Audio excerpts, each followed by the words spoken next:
Lori. Thank you. Yes, actually, yeah, the whole crash out, pass out from alcohol. I mean, I can't say that I'm innocent. Haven't done it myself.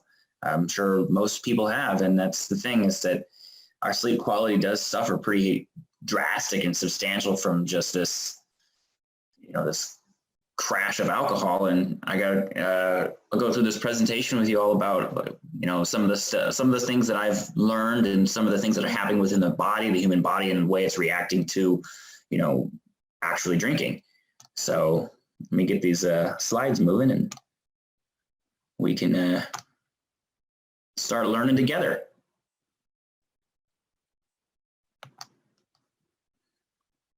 And why we boozed Snooze. All right, so let's get some cute drinks. It looks like there we go. Everyone's getting ready for a nice dinner. So this is essentially the physiological effects of alcohol with sleep. Now, it's not a surprise. Obviously, we all know alcohol is not a good thing, right? It's a toxin, it's a poison for our body, really. Essentially, that's what we're doing. We're poisoning our body. You got the coordination issues, the concentration, you got the really heavy duty stuff. You got the liver damage, cardiovascular disease. It can cause depression and drops in serotonin levels. Obviously, you can even go in the same realm of criminal effects of being an alcoholic or just the stigma of alcoholism.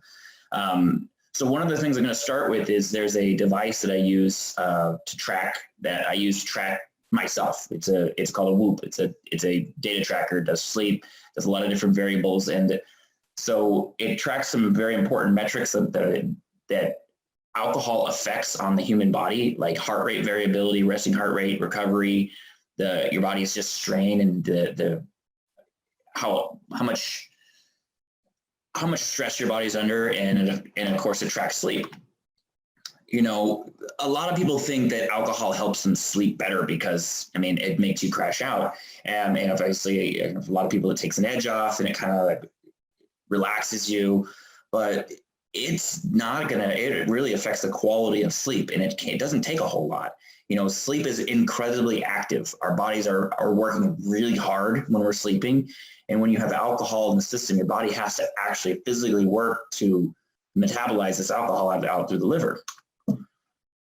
When we fall asleep, our body goes, it goes in through some certain stages of sleep, but our body will hit this slow wave sleep, this deep sleep, and our body is going to be trying to physically restore itself. And after that, we'll typically go into a REM cycle. REM sleep is, of course, our brain sleep. It's very active sleep. But when we sedate ourselves with alcohol, your body is trying to, fight this chemical and this poison out of itself, and it's not reaching these stages of sleep appropriately. And instead, you're getting a lot of light sleep, which is still good, just not the prime sleep that we're searching for. This particular slide here kind of gives a breakdown of how the stages of sleep will work. Now, you can, the yellow or the orange line is an alcohol-influenced pattern of sleep, whereas the white line is what would be normal staging of sleep, how it kind of stair steps through. Alcohol forces you into this sleep, and then it can suppress the first part of REM, and then if you have the ability to stay sleeping longer, your body's going to go into a lot of REM rebound and trying to make up for this REM that you didn't get in the first part of the night, and it increases this deep sleep that we're wanting, but then the half-life of alcohol and the hangover effect starts to really kick in. So even if you sleep for a long time after drinking, you're not going to wake up feeling well, feeling rested or recovered, okay?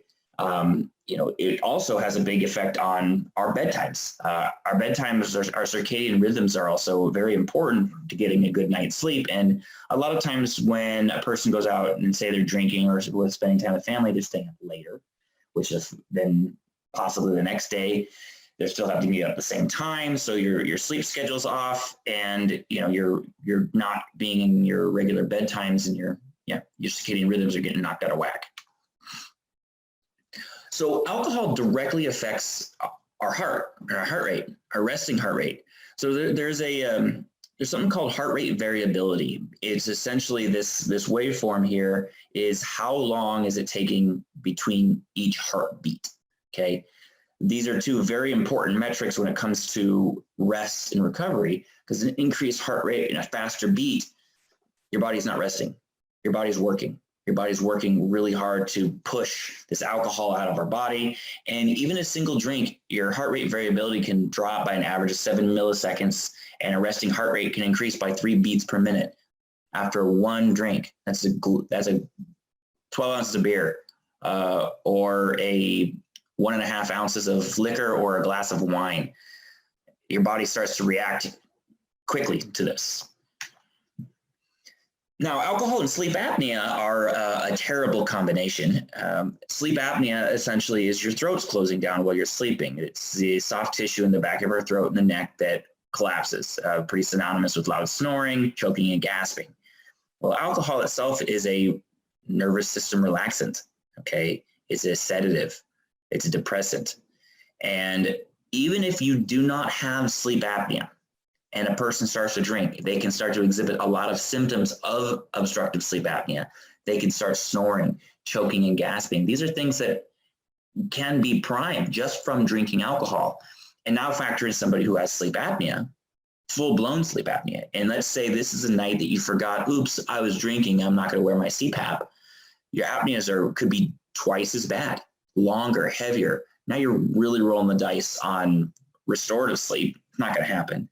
And then you're really rolling the dice on your health. Like, bigger, longer apneas are definitely not something you want.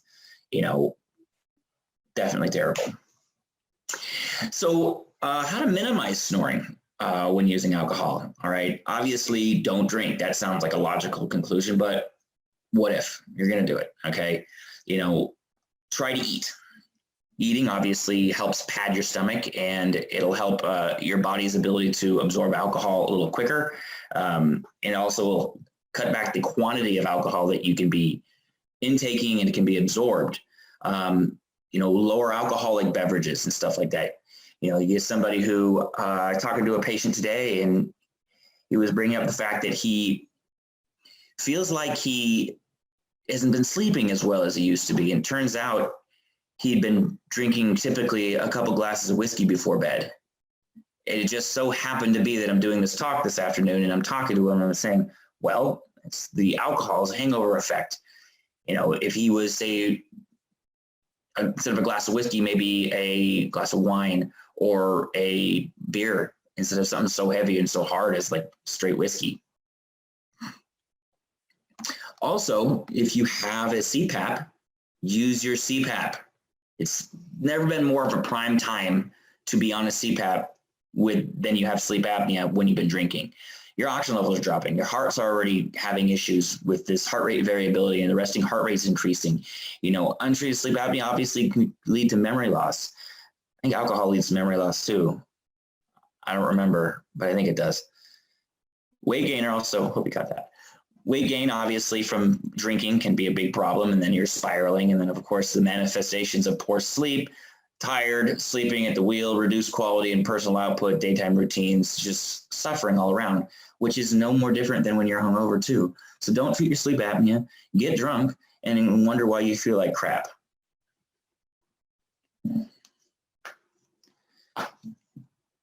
So that's the end of that. Thank you very much, and I hope you learned at least a little bit of information on what alcohol actually does to our body while we're sleeping, and the negative consequences of when we are drinking.